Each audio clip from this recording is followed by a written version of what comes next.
It was just after sunset, the sky still clinging to streaks of amber and violet like a canvas not quite ready to darken. The air was thick with the scent of wet asphalt and pine needles. The rain had stopped just minutes earlier, and the trees were still shaking droplets from their leaves like dogs coming in from a swim. My shoes tapped rhythmically on the sidewalk, soaked through, and I was cursing myself for forgetting an umbrella again. I remember glancing up at the streetlight ahead, its glow casting a golden haze over the mist rising from the road, and that's when my phone buzzed in my coat pocket. The message was simple. Don't forget to look around. I didn't recognize the number, no name, just those 6 words. I stopped. For a second I just stood there, phone in hand, heartbeat suddenly louder than my footsteps had been. There was something about the phrasing, like a whisper in a dream you only half remember when you wake up. Oddly familiar, and yet not. I had just finished a 12-hour shift at the hospital, and my thoughts were frayed, my nerves too raw for games.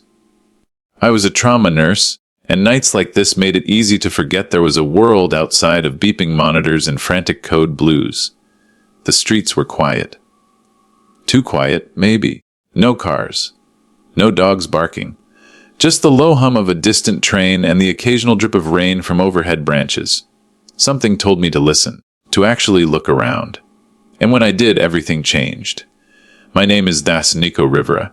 I'm 31, born and raised in a nowhere town called Sutter's Glen, a place where everyone knows your name and your parents' dirty secrets.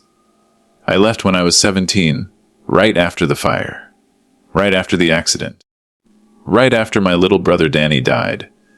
They called it an accident, but I never believed it, and neither did my childhood friend, Maya Liu, a fiery soul with eyes like dark amber and a mind that moved like water, always flowing, always cutting, always remembering. Maya and I had been inseparable as kids. We built forts out of blankets, swore blood oaths under the sycamore tree in her backyard, and dreamt of getting out, me to save lives, her to change the world. But grief and silence can carve canyons between people. After Danny's death, I shut down. I left. She stayed. We drifted. But now, 18 years later, I was back. Not because I wanted to be, but because I had no choice. My father was dying. Stage 4. The kind of cancer that doesn't flinch, doesn't bargain. The kind that comes for you in your sleep. So I returned to the place I swore I'd never see again. The message came on my second night back. I looked up from the phone and turned around, scanning the trees, the cracked sidewalks, the sagging porches of familiar houses. And then I saw it, a shadow moving between 2 trees, slow, deliberate, tall, male, but gone as soon as I blinked. I don't know why, but I followed. The trail led me past old haunts, our childhood park, long abandoned, the diner where I used to serve pancakes to hungover locals, even the twisted remains of the house that burned down, the one that took Danny from me. The deeper I walked into the heart of the town, the more the memories clawed at me. Danny's laugh. High wild, always a second too loud. The night of the fire. How I'd gone out to meet a girl and left him home alone. How I ran back to smoke and sirens, and the smell of something I've never been able to scrub from my mind. Everyone told me to move on. That I was a kid. That it wasn't my fault. But guilt is funny that way. It sticks. About 2 blocks past the town square, I heard footsteps behind me. I turned fast, ready for a confrontation, my adrenaline already kicking in. But it was Maya. Older, sharper around the edges, but still undeniably her. About time, she said, arms crossed. I've been texting you for 2 days. That's when I realized the message. It was from her. Why? I asked. My voice a mix of surprise and something that felt dangerously close to anger. Why send me that?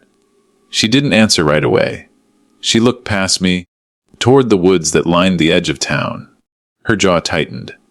Because they're still lying, Nico, about the fire. About Danny. I stayed, remember. I saw things. I've been digging for years, and I think it's time we finished what we started. I didn't want this. I had come back to say goodbye to my father, not reopen wounds I'd spent half my life trying to cauterize. But there was something in her eyes. A weight. a truth, and I couldn't walk away from that.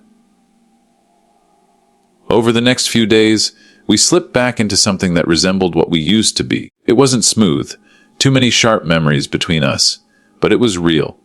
She showed me her notes, maps, photos, even old police reports she'd managed to pull. There were discrepancies, witness statements that didn't align, time gaps, reports that were filed late or not at all. And then there was Eli Granger. He'd been my father's best friend back then, a local contractor. Owned the hardware store. He was also the last person to see Danny alive, supposedly dropping off a box of tools before heading out of town on a weekend hunting trip. Only the dates didn't line up. Maya suspected him. She had for years. But confronting Illy would mean unearthing not just Danny's death. It would mean dragging the entire town into the light. Meanwhile, my father's condition was worsening. He barely recognized me most days, slipping in and out of lucidity. But one evening, just before dawn, he said something that stopped me cold. I should have stopped him, but I was scared they would have taken you too. I leaned in. Who, Dad? Who would have taken me? But he was already gone again, staring through me like I was a ghost. That night, Maya and I decided to break into Eli's house. She'd discovered he still kept a cabin up near Cold Hollow Lake, the same place he'd claimed to be hunting when the fire happened. We waited until midnight. We drove in silence. The road twisted up through trees that looked like fingers reaching for the sky, and the moon followed us the whole way. The cabin was locked, but Maya had learned a few tricks since high school. Inside, it smelled like cedar and mildew, old tools, dust, and something else. Something like gasoline. We found the photos in a locked chest under the bed. Polaroids, old and faded. Some of the house. Some of the fire. One of Danny, standing outside the back porch, looking directly at the camera, taken minutes before the fire started. There was a note on the back. It had to be him. The kid knew too much. Sis, we didn't speak for a long time after that. Just sat there, staring at the pieces of a puzzle we had always known existed, but never dared to complete. That night, everything came into focus. Eli had been stealing from the town, misusing community funds, faking construction expenses, inflating damage reports. My father had found out, and Danny must have overheard something. Eli couldn't risk exposure, so he lit a match, and my father, broken by fear and grief, helped bury the truth. We brought the evidence to the police the next morning. It took weeks, but eventually Eli was arrested. Charges were filed. Investigations launched. Sutter's Glen would never be the same. Neither would I. My father died a week later. I was holding his hand when he went. And just before he slipped away, he looked at me with clear eyes for the first time in days. "Sorry, son. I should have protected you both," I cried. Not because I forgave him, but because finally he admitted it. After the funeral, I stood outside the burned remains of our old house one last time. Maya beside me. She handed me my phone. The screen lit up with a new message from her. "Don't forget to look around." I smiled, because looking around had saved me from my past, from my guilt, from the story I'd been telling myself for far too long. Sometimes the truth hides in plain sight, in the spaces between memory and fear. And sometimes it takes someone who knows you, really knows you, to remind you that healing begins when you stop running and start looking. So, if you ever find yourself walking alone, lost in thoughts, with the weight of the world on your shoulders, and your phone buzzes with a strange message, maybe don't ignore it. Maybe, just maybe, look around.